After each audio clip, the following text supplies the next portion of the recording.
कैसे हैं आप सभी का हमारे YouTube channel RF physics classes में स्वागत है। आज फिर हम आए हैं आपके लिए एक नया वीडियो लेकर।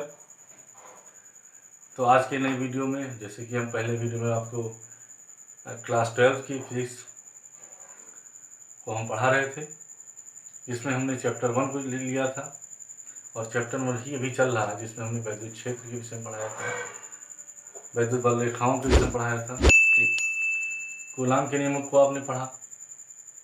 अब हम आज पढ़ने वाले हैं, आज जो हमारा टॉपिक है इसमें हम वैद्युत द्विध्रुव के आघूर्ण, electric dipole and electric dipole movement के विषय में पढ़ेंगे। साथ ही साथ इलेक्ट्रिक डायपोल मूवमेंट के कारण जो उत्पन्न इंटेंसिटी ऑफ इलेक्ट्रिक फील्ड है, इसके लिए भी हम व्यंजक प्राप्त करेंगे। तो आइए शुरू करते हैं। शुरू करने से पहले हम आपको बता दें, अगर आप हमारे न्यू व्यूअर हैं तो हमारे चैनल को सब्सक्राइब जरूर कर लें, ताकि जो भी वीडियो हमारे द्वारा डाली जाए, अपलोड की जाए, उसका नोटिफिकेशन आप तक सबसे पहले पहुंचे। चलिए आइए शुरू करते हैं आज का। तो हमारा जो आज का टॉपिक है वैद्युत द्विध्रुव, वैद्युत द्विध्रुव, इलेक्ट्रिक डायपोल। तो इलेक्ट्रिक डायपोल क्या है? डाईपोल, डाई का मतलब क्या होता है? दो, आप जान ही रहे हैं। तो इस नाम से ही इसकी डेफिनेशन को समझे। और विद्युत का मतलब क्या होता है? आवेश। वैद्युत प्रकृति का मतलब आवेश। तो वैद्युत आवेश और डायपोल दो तरह का, यानी दो ध्रुव। कहने का मतलब है जो इलेक्ट्रिक डायपोल है एक ऐसा सिस्टम है जिसमें दो बराबर एवं विपरीत प्रकार के आवेश एक दूसरे से अल्प दूरी पर स्थित होते हैं। इसको हम वैद्युत द्विध्रुव कहते हैं। इसको आप समझ सकते हैं, जैसे हम मान लें यहां पर एक हमने मान लिया ऑलरेडी एक चार्ज, ये चार्ज है क्या? -q, ठीक है। अब इस -q के इलेक्ट्रिक फील्ड में एक दूसरा चार्ज लेकर के आए। मान लिया वो चार्ज हम लेकर के आते हैं क्या? +q। तो ये है +q।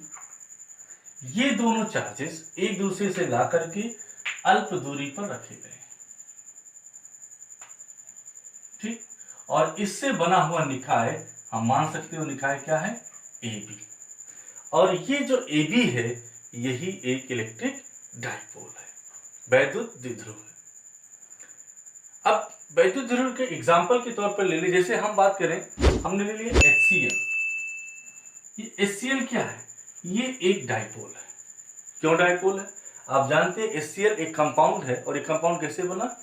हाइड्रोजन जो H+ और Cl-, यानी H धनायन और Cl ऋणायन। तो ये आयन का मतलब एक आवेश, और ये दोनों से बना हुआ एक निकाय है, जिस निकाय को आप क्या कहते हैं? HCl। तो ये हो गया। इसी प्रकार से आप ले सकते हैं वाटर मॉलिक्यूल। तो वाटर मॉलिक्यूल में क्या है? इसमें H+ और इसके दो आयन, दो हाइड्रोजन आयन और ऑक्सीजन। तो इससे भी बना एक निकाय है, यानी ये भी एक इलेक्ट्रिक डायपोल है। ऐसे आप मान सकते हैं CH4, ये भी एक इलेक्ट्रिक डायपोल है। आप कोई भी ले लें, KCl, ये भी एक इलेक्ट्रिक डायपोल है। तो ये सारे एग्जाम्पल हैं आपके इलेक्ट्रिक डायपोल के। अब एक टर्म आता है वैद्युत द्विध्रुव का आघूर्ण। तो वैद्युत द्विध्रुव का आघूर्ण यानी इलेक्ट्रिक डायपोल मूवमेंट है क्या, इसकी भी बात करते हैं। चलिए देखते हैं। तो ये वैद्युत द्विध्रुव बना किससे है? दो इक्वल एंड अपोजिट चार्जेस को एक वेरी स्मॉल डिस्टेंस पर रख करके बना है। हम मान सकते हैं कि ये डायपोल का जो सेंटर है क्या है? O है, और इसकी जो कुल लंबाई है, इस कुल लंबाई को हम लेते हैं 2L। तो इस तरह से सेंटर से इसका जो डिस्टेंस है इसको हम L सपोज कर सकते हैं। और ये भी क्या है, L है।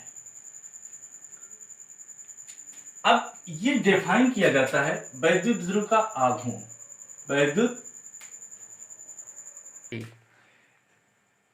तो वैद्युत ध्रुव का आघूर्ण, इसको हम एक सिंबल देते हैं, इसको P से, और इसको वेक्टर P से डिनोट करते हैं। अब इसको डिफाइन कैसे करते हैं, वेक्टर P यानी इलेक्ट्रिक डाइपोल मूवमेंट हम इस प्रकार से परिभाषित कर सकते हैं या किया जाता है, इनमें से कोई एक आवेश, आवेश का परिमाण क्या है, Q, नेचर इक्वल, मतलब परिमाण इनके बराबर है और नेचर इनके अपोजिट है, तो हमें नेचर से मतलब नहीं, हमें इनके मैग्नीट्यूड से मतलब है। तो इसका एक आवेश, तो उनमें से एक आवेश हमने ले लिया क्या, Q, इनके बीच की दूरी, ये दूरी जो स्मॉल डिस्टेंस है वो हमने क्या सपोज कर रखा है, 2L, तो 2L, और इन दोनों का जो प्रोडक्ट है वह प्रोडक्ट ही क्या कहलाता है, इलेक्ट्रिक डाइपोल मोमेंट, यानी इसको हम अपनी सुविधा के लिए हम क्या लिख सकते हैं, 2QL। तो ये हो गया आपका वैद्युत ध्रुव का आघूर्ण P बराबर 2QL। इसकी यूनिट क्या होगी, कूलाम चार्ज की यूनिट है, और लेंथ की यूनिट आप जानते हैं मीटर, तो इसकी जो यूनिट होगी वो क्या बनेगी, कूलाम मीटर, तो ये एक कूलाम मीटर। अब जो वैद्युत ध्रुव का आघूर्ण है ये एक सदिश राशि होती है, ये कैसी राशि है, ये सदिश राशि है, और इसकी जो दिशा होती है वो दिशा कैसे होती है, इसकी दिशा होती है negative to positive, negative charge से पॉजिटिव चार्ज, यानी माइनस से प्लस की ओर। ये हो गया वैद्युत ध्रुव का आघूर्ण। तो अभी मैंने एग्जाम्पल लिया था कुछ वैद्युत ध्रुव के, जैसे हमने HCl की बात की थी, हमने H2O बताया, हमने CH4, ये सारे इलेक्ट्रिक डाइपोल हैं। इनमें होता क्या है, अणु के या परमाणु की बात, परमाणु में क्या होता है, परमाणु में केंद्र में नाभिक धनावेशित होता है, और ऋणावेश यानी इलेक्ट्रॉन बाहर होते हैं, इनकी संख्या समान होती है, यानी समान और विपरीत प्रकार के आवेश होते हैं, तो नेट आवेश इस पर शून्य रहता है। लेकिन कुछ अणु में देख, ये आवेश यानी नाभिक और इलेक्ट्रॉन इस प्रकार व्यवस्थित होते हैं कि इनका एक सिरा ऋणावेशित और इनका दूसरा सिरा धनावेशित। यद्यपि इन अणु में नेट आवेश शून्य ही रहता है, लेकिन ऐसे सारे अणु ये वैद्युत द्विध्रुव होते हैं। अब ये तो वैद्युत द्विध्रुव के विषय में था। अब हम आगे पढ़ते हैं इस वैद्युत द्विध्रुव, इससे पहले हमने जो टॉपिक पिछले वीडियो में हमने पढ़ा था, कोई एक पॉइंट चार्ज है तो उसके कारण जो इलेक्ट्रिक फील्ड है उसके लिए व्यंजक प्राप्त किया था। वो प्राप्त आपने क्या किया था, E बराबर 1/4 पाई एप्सिलॉन 0 Q/r²। और अगर कोई निर्वात या मतलब ये तो निर्वात में अगर आवेश स्थित है, लेकिन अगर किसी माध्यम में स्थित है तो आपने ये व्यंजक प्राप्त किया था 4 पाई एप्सिलॉन 0 के Q/r²। ठीक है। अब लेकिन ये एक पॉइंट चार्ज की वजह से था, लेकिन जैसे यहां पर हम ले रहे हैं इलेक्ट्रिक डाइपोल, तो इस इलेक्ट्रिक डाइपोल के कारण कितना वैद्युत क्षेत्र उत्पन्न हो सकता है किसी बिंदु पर, किसी बिंदु पर उत्पन्न वैद्युत क्षेत्र की तीव्रता कितनी होगी, हमें इसके लिए व्यंजक प्राप्त करना है। अब ये बिंदु कहां हो सकता है, ये बिंदु हमने कोई बिंदु ऑब्जर्विंग पॉइंट ले लिया, प्रेक्षण बिंदु मान लिया, ये बिंदु हम यहां ले सकते हैं, इधर ले सकते हैं, इसकी लंबवत दिशा में यानी अक्षीय स्थिति में ले सकते हैं, और इसकी लंबवत दिशा यानी निरक्षीय स्थिति में भी ले सकते हैं, या एक कोई ऐसी स्थिति हो सकती है, किसी भी स्थिति हम मान सकते हैं आर थीटा स्थिति का मतलब क्या हुआ, अक्षीय स्थिति का मतलब डाइपोल है तो हमने यहाँ पर पॉइंट ले लिया, यहाँ पर ले लिया, तो अक्षीय स्थिति हो गई। निरक्षीय स्थिति क्या हो गई, या लंबवत स्थिति, मैंने ठीक इस पर एक परपेंडिकुलर ले लिया, उसके एक पॉइंट मान लिया, यहाँ पर हो सकता है। तो लेकिन ये एक आइडियल कंडीशन, एक विशेष दशाएं हैं, लेकिन हम एक ऐसा भी डेरिवेशन, ऐसी भी स्थिति प्राप्त कर सकते हैं जिसके द्वारा बिंदु, हमारा जो प्रेक्षण बिंदु है वो इस निकाय के, इलेक्ट्रिक डायपोल के ऑल अराउंड कहीं पर भी है। तो किसी भी बिंदु पर वैद्युत क्षेत्र की तीव्रता क्या होगी, इन सारी बातों के लिए हम व्यंजक प्राप्त करेंगे। तो आइए शुरू करते हैं। सबसे पहले हम बात करते हैं अक्षीय स्थिति में, ठीक है। तो देखिए, तो वैद्युत ध्रुव के कारण उत्पन्न वैद्युत क्षेत्र की तीव्रता में सबसे पहली स्थिति केस 1 हम बात करने वाले हैं। वैद्युत ध्रुव की अक्षीय स्थिति में किसी बिंदु पर वैद्युत क्षेत्र की तीव्रता, इसका व्यंजक प्राप्त करना है। तो इसके लिए हमने क्या किया, हमने मान लिया एक इलेक्ट्रिक डायपोल ए बी है जो -q और +q आवेशों से मिलकर बना है। ये किसी माध्यम में, हमने क्या माना, एक ध्रुव ए बी है, एक निकाय ए बी मान लिया, और के परावैद्युतांक के माध्यम में ये स्थित है। हमने क्या माना, के परावैद्युतांक वाले माध्यम में ये स्थित है, के माध्यम में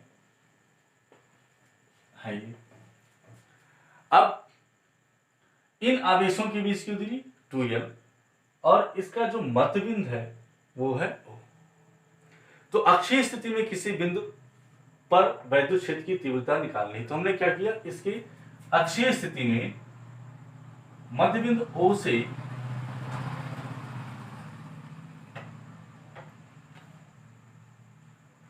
R दूरी पर, ये दूरी हमने क्या मान ली कि यहां से ये दूरी कितनी है इसकी, ये दूरी है R, एक बिंदु P है, ठीक है।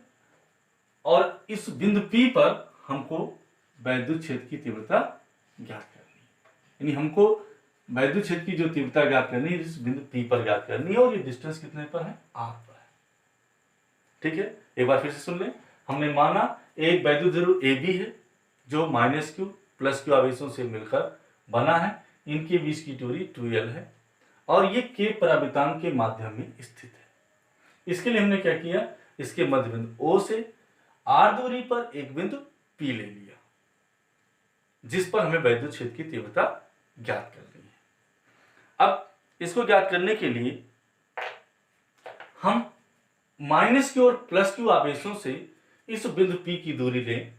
तो दूरी क्या है, हमने माना है O से P की दूरी R है, तो +q से इसकी दूरी कितनी होगी, इससे दूरी R - L। ये दूरी को क्या करेंगे, हम इसमें से माइनस कर देंगे। इसी तरह से अगर हम -q से दूरी निकालें तो ये दूरी कितनी होगी, R + L। ये R दूरी R में ऐड हो जाएगी, L दूरी R में ऐड हो जाएगी। तो इस तरह से ये डिस्टेंस +q से R - L और यहां से R + L। हमने ये माना कि +q के कारण जो वैद्युत क्षेत्र होगा, क्योंकि +q आवेश है तो वैद्युत क्षेत्र क्या होगा, आवेश से अनंत की ओर, ये हमने आपको पहले ही बता रखा है। तो यहां पर हमने मान लिया कि +q के कारण जो उत्पन्न वैद्युत क्षेत्र है वो क्या है, E1 है, राइट, ठीक है। और -q आवेश के कारण तो इसमें भी कोई डाउट नहीं है कि क्या होगा, ये पहले इसकी दिशा विपरीत होगी। तो दिशा विपरीत यानी आवेश -q की ओर, तो ये वैद्युत क्षेत्र हमने क्या मान लिया, E2 है। तो +q के कारण वेक्टर E1 और -q के कारण E2 है, यानी +q और -q के कारण जो वैद्युत क्षेत्र हमने माना, हमने क्या माना, हमने माना +q व -q के कारण जो वैद्युत क्षेत्र है वो क्या है, वैद्युत क्षेत्र हमने क्या मान लिया, E1 और E2 माना। अब E1 और E2 का जो परिणामी होगा वह बिंदु P पर अभीष्ट तीव्रता होगी जो कि इस डाइपोल के कारण होगी। आइए शुरू करते हैं। तो इसके लिए हम एक पॉइंट चार्ज एज्यूम कर सकते हैं।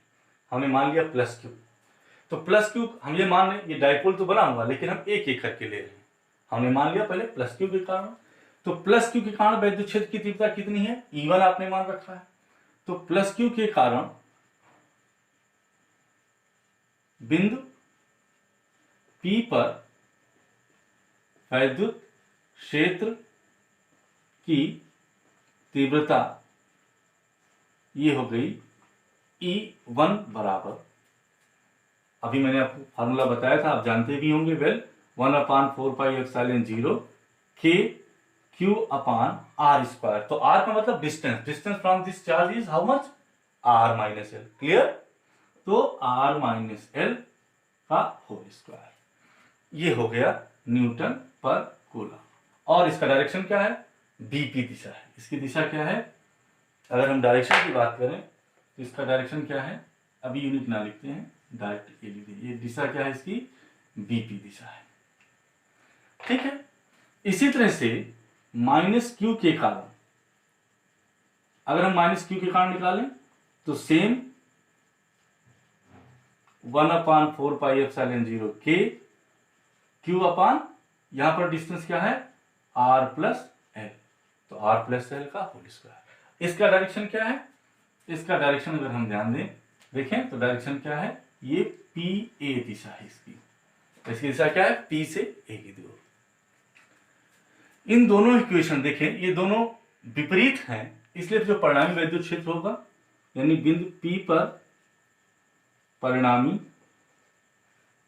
वैद्युत क्षेत्र की तीव्रता वो क्या होगी, E बराबर E1 माइनस E2। अगर वेक्टर के रूप में लिखेंगे तो वेक्टर E बराबर vector E1 plus vector E2, चूंकि ये वेक्टर क्वांटिटीज हैं और चूंकि डायरेक्शन नेगेटिव है इसलिए हमने यहाँ पर क्या किया, अंतर कर दिया। तो अब ये क्या हो जाएगा, हम यानी कहने का मतलब इक्वेशन 1 में से इक्वेशन 2 को सब्ट्रैक्ट कर देंगे, राइट। तो अगर करेंगे तो यहाँ पर हम देखें इन दोनों इक्वेशंस में जो सिमिलर चीजें हैं, सेम चीजें हैं, उनको हम क्या लेते हैं, कॉमन। तो हमने कॉमन क्या ले लिया, q अपान 4πε0 k, ये कॉमन हो गया। तो बचेगा क्या यहाँ से, 1/r minus L whole square minus 1/r plus L whole square, ठीक है। अब हम इसको आगे सिंप्लीफाई करें तो E is equal to q upon 4πε0 k, यहां से एलसीएम ले लेते हैं, तो एलसीएम से ये r minus L r plus L दोनों हो जाएगा, क्योंकि दोनों का होल स्क्वायर है तो हमने कंबाइंड होल स्क्वायर लिख दिया। अब सिंपल यहाँ पर r प्लस एल का होल स्क्वायर हो जाएगा और ये r माइनस एल का होल स्क्वायर, क्योंकि ये इससे सब्ट्रैक्ट, इसको डिवाइड करेंगे तो r minus L square cancel हो जाएगा और ये बचेगा r प्लस एल का होल स्क्वायर, तो यहाँ ये हो जाएगा। अब हम क्या करते हैं, इसको सिंप्लीफाई करते हैं, तो 4πε0 k a plus B whole square minus a minus B का होल स्क्वायर। तो चाहे तो हम a square minus B square का फॉर्मूला लगा दें या डायरेक्ट इसकी वैल्यू रख दें। तो एक में होता है a plus B, a minus B, तो a प्लस बी होने का मतलब क्या हो जाएगा, यानी r plus L plus r minus L. तो यहां से l और l कैंसिल हो जाएगा, एक ब्रैकेट में आएगा और दूसरे ब्रैकेट में क्या आएगा, r plus L minus r और माइनस माइनस प्लस ये आएगा, तो यहाँ से r कैंसिल हो जाएगा, तो यहाँ से मिलेगा 2r और यहाँ से मिलेगा 2l, तो यानी 2r और 2l, तो ये हो गया तुम्हारा जाके 2r इंटू 2l, यानी ये हो जाएगा 4rl, राइट। या इसको हम सॉल्व कर लेते हैं, चलिए सॉल्व कर देते हैं, कंफ्यूजन नहीं रहना चाहिए, ठीक है। आपको कंफ्यूजन हो इसलिए अच्छा है कि इसको एक्सप्लेन कर दिया जाए। r square plus L square plus 2rl, और यहाँ पर करेंगे तो क्या आएगा, r square plus L square minus 2rl, right. लेकिन यहाँ पर नेगेटिव है तो नेगेटिव साइन की वजह से minus minus plus minus minus minus plus, तो ये r square L square negative है, यहाँ प्लस, तो प्लस माइनस कैंसिल हो जाएगा और नीचे क्या आएगा, a minus B A plus B, तो a square minus B square, क्योंकि होल स्क्वायर लगा तो होल स्क्वायर ही हो गया। अब यहां से हमको मिलेगा q अपान 4πε0 k 2rl, यानी ये हो जाएगा 4rl, सॉरी एक second, 4rl upon r square minus L square का whole square. This implies 2RL into 2, इसमें हम तोड़ सकते हैं, तो 2L into 2 into cube, sorry 1 equals to 1/4 pi epsilon 0 के Q इंटू 2L, इसको एक साथ ले लेते हैं, ठीक है। तो 2L अगर अलग कर लेते हैं तो क्या बचेगा 2R, तो इंटू 2R ये फैक्टर कर लिया, और R² माइनस L² का होल स्क्वायर। तो अब क्या मिलेगा, E equals to 1/4 pi epsilon 0 के Q इंटू 2L, ये हम जानते हैं क्या होता है, Q इंटू 2L ये होता है, अभी मैंने आपको डिफाइन किया था, P होता है। P क्या है, dipole moment, sorry electric dipole moment. तो ये क्या हो जाएगा, P इंटू 2R, यानी ये हम लिख सकते हैं 2PR अपान R² माइनस L² का होल स्क्वायर। और ये क्या है, जहां P is equal to 2Q, यानी इलेक्ट्रिक डाइपोल मोमेंट। तो ये आपको मिला। अब हम ये जानते हैं कि ये इलेक्ट्रिक डाइपोल कैसे बनाया गया है, इन दोनों आवेशों को अल्प दूरी पर रखा गया है, इन दोनों आवेशों को अल्प दूरी पर रखा गया है। तो यानी L जो है ये वेरी स्मॉल है, तो L R के कंपेयर में काफी स्मॉल है, तो हम क्या कर सकते हैं, इसको इग्नोर कर सकते हैं, L² को नगण्य माना जा सकता है, ठीक है। तो इसका स्क्रीनशॉट ले लीजिएगा, हम इसके आगे इसको इरेज कर दे रहे हैं।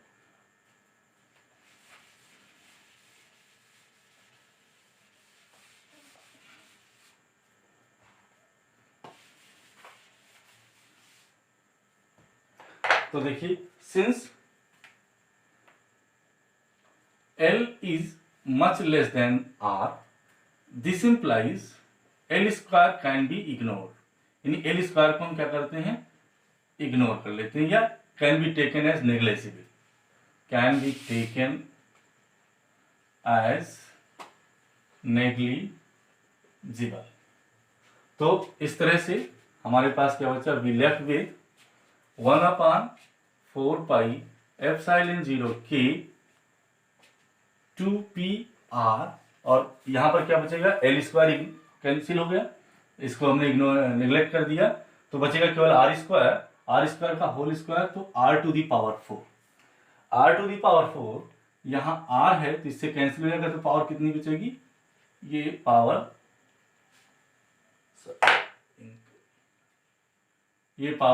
3 बचेगी। तो हमारे पास बचा क्या, E equals to 1/4 pi epsilon 0 के 2P/R³। तो ये फाइनली हमको डेरिवेशन प्राप्त हो गया। इलेक्ट्रिक डाइपोल की इन कंडीशन में, अक्षीय स्थिति में किसी बिंदु पर वैद्युत क्षेत्र की तीव्रता क्या होगी, यह डेरिवेशन आपको मिल गया। ये है क्या है, 1/4 पाई एप्सिलॉन 0 के 2P/R³। आज बस इतना ही। एक बात हम आपसे और कहना चाहेंगे, ये कोविड काल, कोरोना महामारी चल रही है, ऐसी दशा में आप खुद सुरक्षित रहें, अपने परिवार को सुरक्षित रखें, घर में रहें, भीड़ भाड़ बाहर निकलने से बचें, अपना ख्याल रखें, अपने परिवार का ख्याल रखें, आप खुश रहें। टेक केयर, बाय बाय, मिलते हैं नेक्स्ट वीडियो में, तब तक के लिए